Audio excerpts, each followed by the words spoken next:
রাসূলুল্লাহ, আল্লাহ রাসূলকে আমি মানে এমন ভাবে ধরে রেখেছিলাম যে তিনি আমার গায়ে হেলান দিয়ে আছেন। তিনি মাথাটা আমার এই যে গলা এবং বুকের মাঝে মাথাটা দিয়ে তিনি কাত হয়ে আছেন, হেলান দিয়ে আছেন। ওই অবস্থায় আল্লাহ রাসূল ফারাআইতুহু ইয়ানজুরু ইলাইহি, আমি দেখলাম তিনি বারবার মেসওয়াকের দিকে তাকাচ্ছেন, মেসওয়াকের দিকে তাকাচ্ছেন, কথা কিছু বলতে পারছেন না। কিন্তু আব্দুর রহমান আসলো, তার হাতে মেসওয়াক ছিল, নবীজি বারবার সেই মেসওয়াকের দিকে নজর দিচ্ছিলেন।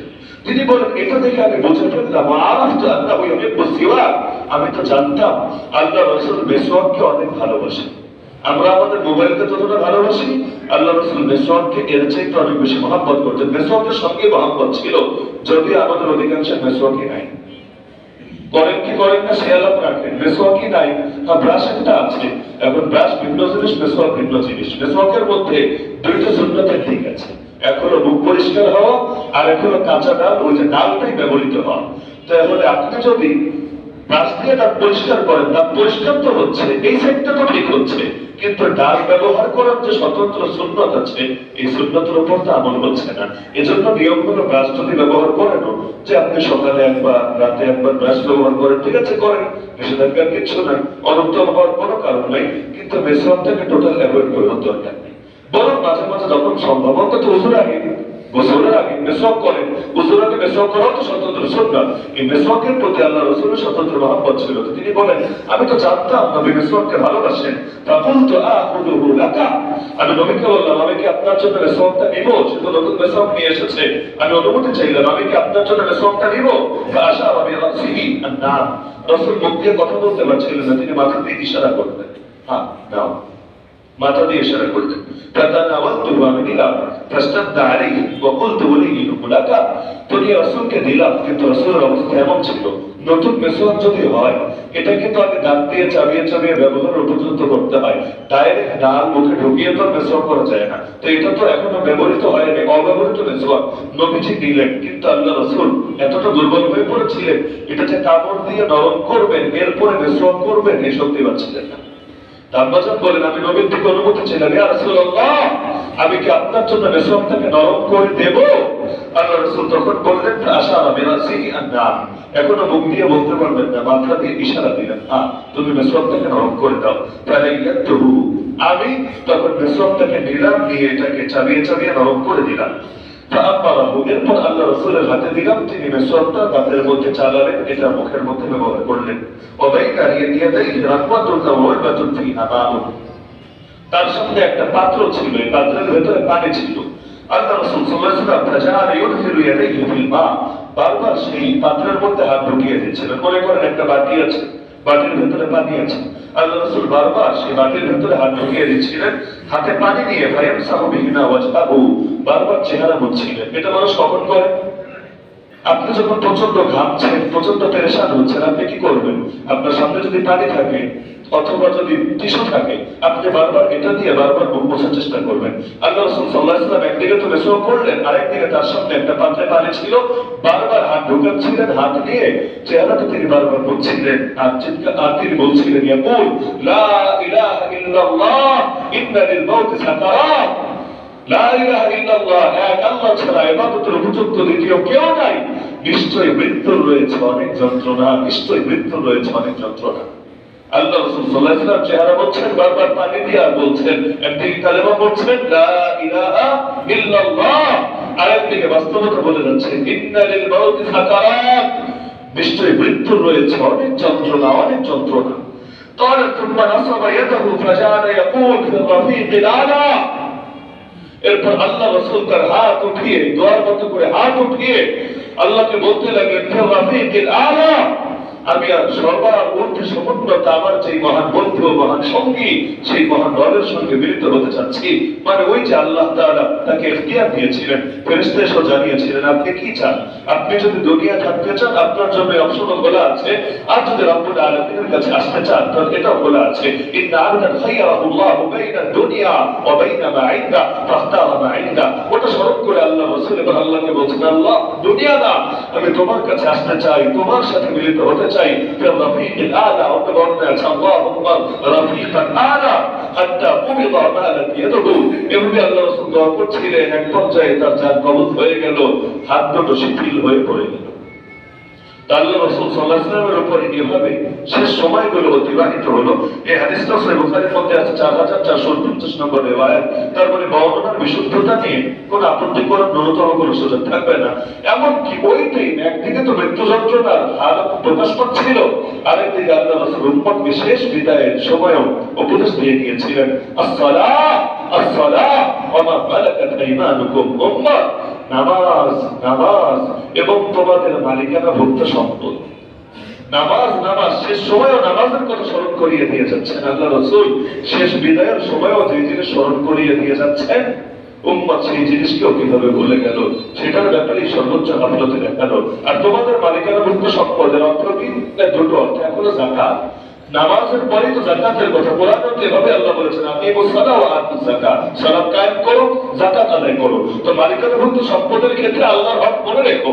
আর দ্বিতীয় অনুবাদ হলো, এখানে মালিকানাভুক্ত বলতে দাসদাসীর কথা বলা হয়েছে, যে অধীনস্থ যারা আছে, তোমাদের অধীনস্থ যারা আছে, তাদের ক্ষেত্রেও আল্লাহর হকের কথা মনে রেখো। দাসদাসীর ক্ষেত্রেই যদি তুমি আল্লাহকে মনে রাখার কথা হয়, তাহলে কর্মচারীদের ক্ষেত্রে আল্লাহকে কিভাবে মনে রাখা দরকার, তোমার অধীনস্থ চাকর চাকরানীদের ক্ষেত্রে আল্লাহকে কিভাবে মনে রাখা দরকার। তাহলে একদিকে আল্লাহর হকের কথা স্মরণ করিয়ে দিচ্ছেন, আর একদিকে বান্দার হকের কথা স্মরণ করিয়ে দিচ্ছেন। আল্লাহর সব হকের মধ্যে সবচেয়ে দামি হক নামাজ, আর বান্দার হকের মধ্যে সবচেয়ে দামি হক তার জান মালের হেফাজত। আল্লাহ রাসূল দুটোর ব্যাপারে উম্মতকে সতর্ক করে দিয়ে গেলেন শেষ বিদায়ের সময়। এমনকি শেষ দিনগুলোতে আল্লাহ রাসূল বারবার বলতেন, লা তাত্তাখিযু বা'দি কবরি ওয়াহদান ইউ'তাদু, তোমরা আমার পরে, মানে আমার ওফাতের পরে আমার কবরকে মূর্তি বানিয়ে ফেলো না, যে মূর্তির পূজা করবা। কবরকে মূর্তি বানানোর অর্থ কি? ওই বিভিন্ন ধর্মের লোকেরা যেভাবে হাত দিয়ে পাথরের মূর্তি বানিয়ে সেই মূর্তির পূজা করে, উম্মতের মধ্যে এমন কিছু মানুষ আছে তারা কবরকেও পাথর দিয়ে সুন্দর করে নির্মাণ করে সেই কবরের উদ্দেশ্যে সেজদা দিতে থাকে। আল্লাহ রাসূল এই সতর্ক করে যাচ্ছিলেন শেষ বিদায়ের সময়ও, যে আমি যাওয়ার পরে আমার কবরকে মূর্তি বানাইও না, মূর্তি না, যে আমার কবরের ইবাদত করবা।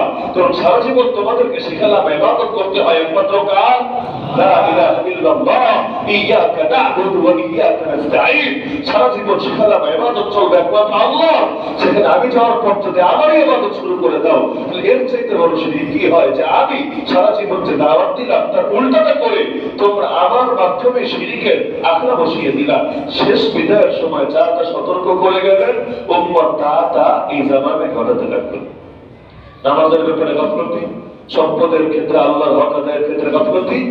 আর নবী তো আছে, নবীটা তো পারে না বিভিন্ন আইনের কারণে, কিন্তু বিভিন্ন ওলির কবরকে মূর্তি বানিয়ে ফেলেছে। এমন মূর্তির মূর্তি আল্লাহর উদ্দেশ্যে সেজদা দেয় না, কিন্তু ওলির উদ্দেশ্যে সেজদায় লুটিয়ে পড়ছে। আল্লাহর কাছে চায় না, দোয়া করে না, মুনাজাত করে না, কিন্তু ওলির কাছে গিয়ে মুনাজাত করতে শুরু করেছে, বাবা এটা দাও, বাবা ওটা দাও। কিন্তু যে আশঙ্কা নবী করেছিলেন, কিভাবে সেই আশঙ্কা উম্মত বাস্তবায়ন করছে। এমনকি অন্য বর্ণনায় আছে, এই বর্ণনা মুসনাদে আহমদ এবং মুসনাদে হাকিমে আছে, আম্মা জান আয়েশা রাদিয়াল্লাহু আনহা বলেন, আল্লাহ রাসূল শেষ সময় বারবার এই দোয়াটা করছিলেন, আল্লাহুম্মা আইন্নি আলা সাকারাতিল মাউত, আল্লাহুম্মা আইন্নি আলা গাদারাতিল মাউত। হে আল্লাহ, মৃত্যু যন্ত্রণার ব্যাপারে আমাকে সাহায্য করেন, আমার জন্য সহজ করেন মৃত্যু যন্ত্রণা। তো শেষ সময়ও আল্লাহ নবী আল্লাহর কাছে সাহায্য চাচ্ছেন, হে আল্লাহ মৃত্যু যন্ত্রণা সহজ করেন। তো মৃত্যু যন্ত্রণা যদি নাই হয়ে থাকে এই দোয়া কেন করলেন? এমনকি আব্দুল্লাহ বিন মাসউদ রাদিয়াল্লাহু আনহু থেকে বর্ণনা আছে, তিনি বলেন, আমি আল্লাহ রাসূলের কাছে গেলাম, গিয়ে দেখলাম তিনি প্রচন্ড জ্বরে কাঁপছেন, মানে মাত্রাতিরিক্ত জ্বর।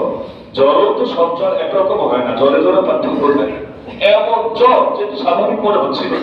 আমি বললাম, ইয়া রাসূলুল্লাহ ইন্নাকা লাতুআকু আকান শাদীদা, হে রাসূল আপনি তো প্রচন্ড জ্বরাক্রান্ত হয়ে গেছেন। আল্লাহ রাসূল বলেন, আজাল, হ্যাঁ, ইন্নী উআকু কামা ইউআকু রাজুলানি মিনকুম, আমার এই পরিমাণ জ্বর হয় যে পরিমাণ জ্বর তোমাদের দুইজনের হয়।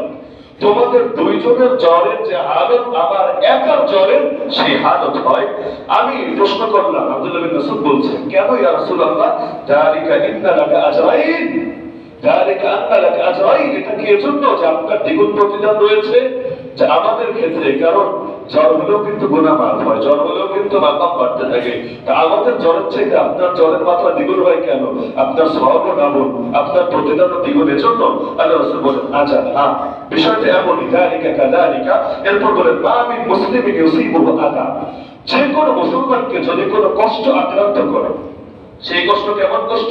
শওকাতুল ফাবা ফাওকা, একটা কাঁটা হোক, কাঁটা বোঝেন, গাছের কাঁটা মাঝে মাঝে পায়ে ঢোকে না, বিশেষ করে খালি পায়ে যদি গ্রাম অঞ্চলে চলাফেরা করে মাঝে মাঝে ঢোকে না, যেরকম কাঁটা হোক আর কাঁটার চাইতেও অন্য কোনো বিভিন্ন জিনিস হোক, এই জিনিসগুলো যদি মুসলমানকে আক্রান্ত করে, এতেও যে ব্যথা হয়, যে কষ্ট হয়, এর বিনিময়ে ইল্লা কাফারাল্লাহু বিহা সাইয়্যাতিহি, তার গুনাহগুলোকে আল্লাহ তাআলা মাফ করবেন। কেমন মাফ করেন? কানা যেমন তুষাজারাতু ওয়ারাকাহা, গাছ যেভাবে, ওই যে শীতের দিন আসলে দেখা যায় গাছ যেভাবে তার পাতাগুলো ফেলে দেয়, হয় না? অনেক গাছ এমন যে এগুলোর পাতাই থাকে না, একেবারে শুকিয়ে শেষ হয়ে যায়। একইভাবে মুমিনের গুনাহগুলো এভাবে ঝরতে থাকে, কখন? যখন মুমিনের উপর মুসিবত আসে। এটাও আল্লাহ রাসূল বলেছেন সহিহ বুখারীর 5648 নম্বর হাদিস। তাহলে দেখা যাচ্ছে আল্লাহ রাসূল সাল্লাল্লাহু আলাইহি ওয়াসাল্লাম শেষ জামানায় কষ্ট হয়েছে স্বাভাবিক উম্মতের মতো না, বরং এর চাইতেও আরো বেশি, অন্তত দ্বিগুণ, যেটা এই হাদিসের দ্বারা স্পষ্টভাবে প্রমাণিত হয়েছে। এখন কেন? রাসূলের কি গুনাহ আছে? না, রাসূলের তো গুনাহ নাই, মাসুম নবী, তার আবার গুনাহ আসবে কোত্থেকে? তাহলে তার কষ্ট কেন হচ্ছে? কষ্ট সবসময় গুনাহ মাফের জন্য হয় না, এটা আমাদের অনেকের একটা ভুল ধারণা আছে সমাজে। আপনি দেখলেন একজন মুরব্বী মানুষ ক্যান্সার আক্রান্ত হয়ে গেছে, প্যারালাইজড হয়ে গেছে, অন্য কোনো সমস্যা হয়েছে, বাংলাদেশে এমন বহু পাগল আছে আর মন্তব্য করে বসে লোকটা মনে হয় পাপী ছিল। আমরা ভালো ভাবতাম লোকটা মনে হয় পাপী ছিল, এজন্যই তার এখন মরার আগে এত কষ্ট হচ্ছে। আমরা বহু বড় বড় আলেমকে এমন দেখেছি যারা মৃত্যুর আগে জবাব বহুদিন বন্ধ ছিল, কথাই বলতে পারতেন না, এমনকি এতটা সেন্সলেস হয়ে গিয়েছিলেন যে ফ্যামিলি মেম্বারকেও চিনতে পারতেন না, নিজের বাচ্চারা নিজে চিনতে পারছেন না। এখন মুসিবতে পড়া মানে যদি পাপের কারণে হয়, তো দেখা যায় বহু পাপীর তো মরা পর্যন্ত স্বাভাবিকই থাকে, কিন্তু এত বড় বড় আল্লাহওয়ালারা মৃত্যুর আগে অবস্থা আক্রান্ত হয়ে থাকে, কিভাবে আপনি নিশ্চিত হয়ে গেলেন এটা পাপের কারণে এসেছে? যে কোনো মুসিবত দেখলে একবার বলে ফেলে পাপ পাপ পাপ, আরে সব কি পাপের কারণে হয় নাকি? তাহলে নবীর উপর সবথেকে বেশি মুসিবত এসেছে। আল্লাহ রাসূল বলেন উযিতু ফিল্লাহি মা লাম ইউযা, আল্লাহর পথে আমাকে এত বেশি কষ্ট দেওয়া হয়েছে যত বেশি কষ্ট কোনোদিনও কোনো মানুষকে দেওয়া হয়নি। ওয়ালা তাকুফিতু ফিল্লাহি মা লাম ইউযা, আল্লাহর পথে আমাকে এত বেশি ভয় ভীতি দেখানো হয়েছে যত বেশি ভয় ভীতি কোনোদিনও কোনো মানুষকে দেখানো হয় নাই। এর মানে কি? আল্লাহ নবীর পাপ বেশি ছিল, এজন্য তার উপর কষ্ট বেশি এসেছে। এই কথা বলতে ঈমান থাকবে? বিপদ সবসময় পাপের কারণে হয়। কারাগারে কেউ গেল, সে বললো আমি মনে হয় বেশি পাপ করেছি, এজন্যই মনে আমাকে আসতে হয়েছে। কেন? মুসিবত সবসময় পাপের জন্য হয় না, আরো বিভিন্ন কারণে হয়। কখনো মাকাম বৃদ্ধির জন্য হয়। নবীর উপর দ্বিগুণ কষ্ট কেন আসছে? কারণ আল্লাহ তাকে এমন মাকামে পৌঁছাবে যেই মাকামে কেউ কোনোদিন পৌঁছতে পারে নাই, পারবেও না। ধরেন আল্লাহ চায় আপনাকে এত বড় জান্নাতে মাকাম দিবে, বড় মাকাম, কিন্তু আমলের যে অবস্থা, সারা জীবনের সব আমল মিলালে আপনি এতটুকু আসলে হকদার হন না। তাহলে আমাদের আমলের হালত দেখেন না। আল্লাহ তো আপনাকে মহব্বত করে, আল্লাহ আপনার জন্য এত কিছু রেডি করে রেখেছে, কিন্তু আপনার যে অবস্থা এটি এতটুকু পাবেন না। কিন্তু আল্লাহ তো ভালোবাসে আপনাকে, এই জন্য আল্লাহ আপনাকে এগিয়ে নেওয়ার জন্য মাঝে মাঝে মুসিবতে ফেলে। কেন? প্রতিটা মুসিবতের পরে আপনার মাকাম এত বাড়বে, সওয়াব এত বাড়বে, বাড়তে বাড়তে ইনশাআল্লাহ পুরোটা হকদার আপনি হয়ে যাবেন। অনেক সময় বাবা মারা সন্তানের বিচার করে কিভাবে? এলাকার মুরব্বীরা ধরে নিয়ে এসেছে কান ধরে, যে এইটারে আজকে একদম শেষ করে দিব। তোমার ছেলে কি করেছে জানো? তোমার ছেলে এই করেছে সেই করেছে। তখন বাপেরা কি করে? এখানে কি করে আমি জানি না, এই এলাকার হালত আমি জানি না, কিন্তু আমরা দেখেছি কি করে, বাপ ধরে তুই এত বড় কাজ করলি কিভাবে, ঠাস করে, মানে গ্রামের মানুষ মারার আগে নিজে মাইক্রোটা দিয়ে। গ্রামের মানুষ মাঝে মাঝে চিন্তা করে আরে ওই তো মাইক দিয়ে দিয়েছে, আমি আর কি বলবো, ঠিক আছে সামনে থেকে তোমার বাচ্চারা দেখে রাখো, আজকে আর আমরা কিছু বললাম না, কিন্তু সামনে থেকে করলে আমরা ছেড়ে দিব না, চলে যাই। তাহলে বাপ মারলো কেন? বাপ এই জন্য মারে নাই যে সন্তানের প্রতি তার ঘৃণা আছে, তার বিদ্বেষ আছে, বড় এই জন্য মেরেছে নিজে দুইটা চর দিয়ে দিলে মানুষের বড় ধুলাই থেকে সে বেঁচে যাবে, আর নিজে যদি দুইটা না দেয় মানুষে এমন মারা মারবে আর হাড্ডি গুড্ডি ভেঙে যেতে পারে। কখনো হালকাটা দেওয়া হয় তার কষ্টেরটা থেকে বাঁচানোর জন্য। আল্লাহ দুনিয়াতে কিছু মুসিবতে ফেলে যাতে করে বান্দাকে কবর কষ্ট করা না লাগে, জাহান্নামে কষ্ট করা না লাগে। দুনিয়া সামান্য মুসিবত দিয়ে আল্লাহ জাহান্নামের রিমান্ডের মায়ের, জাহান্নামের আয়না ঘরের মায়ের থেকে বান্দারে বাঁচায় দেয়। তাহলে বহু কারণে মুসিবত আসে, তাহলে সব মুসিবতকে এক ক্যাটাগরিতে ফেরার কোনো সুযোগ নেই।